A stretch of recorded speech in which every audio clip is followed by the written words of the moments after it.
جابر بن عبداللہ حضور کے صحابی رسول ہیں، آپ کہتے ہیں کہ میں مارکہ رسالت مآب میں حاضر ہوا، اللہ کے نبی نے فرمایا جابر چہرہ مرجھایا کیوں ہے؟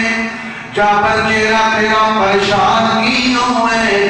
عرض کی تھی سونیا غزوہ احد کے اندر میرے ابا جان شہید ہو گئے نے، وہ اپنے پیچھے کچھ قرضہ بھی چھڑ گئے نے اور اپنے پیچھے چھوٹی چھوٹی اولاد بھی چھڑ گئے نے۔ نبی پاک نے فرمایا پریشان نہ ہو، میں تیرے خوش خبری نہ سناؤں۔ عرض کی تھی سونیا ضرور خوش خبری سناؤ۔ نبی پاک نے فرمایا ہے جابر خوش خبری ہوئی، رب آج تک کسی نو بغیر پردے کو ملاقات اللہ نے نہیں کسی نال کیتی، جدے نال بھی ہم کلام ہویا ہے، اللہ پردے دے اندر حجاب دے اندر ہم کلام ہویا ہے۔ اے جابر تینو خوش خبری ہوئے تیرا باپ رب نال ملاقات کیتی ہے اور بغیر پردے کو کیتی ہے، رب نال ملے آئے، رب نال گلاں کیتیاں نے۔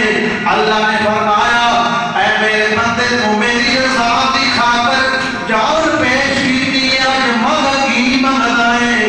جابر بن عبداللہ تیرے ابے نے آکھیا ہے، تیرے باپ نے آکھیا کہ مولا میں ایک باری پھر زندہ کر، میں پھر کفر کر لڑا اور پھر شہید ہو جاواں، یہی میری مولا تمنا ہے۔ سبحان اللہ، میں پھر شہید ہوں، پھر زندہ کیتا جاوے مولا، پھر میں کافراں نال لڑا اور پھر شہید ہو جاواں۔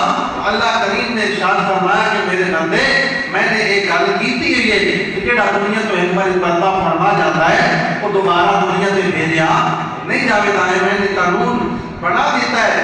بہرحال یہ لوگ نے جڑے اور علماء کرام نے لکھا ہے کہ جڑی آیت نازل ولا تحسبن الذين قتلوا في سبيل الله اموات، کہ جڑے اللہ دے راہ تے شہید ہو جان انہاں مردہ آ نا۔ اس صحابی دے یعنی پس منظر یہ ہے جڑی نازل ہوئی، جڑی ہے اللہ دے نبی جڑے راستے تے شہید ہو جان انہاں مردہ آ نا نہیں ہے۔ حضور نبی رحمت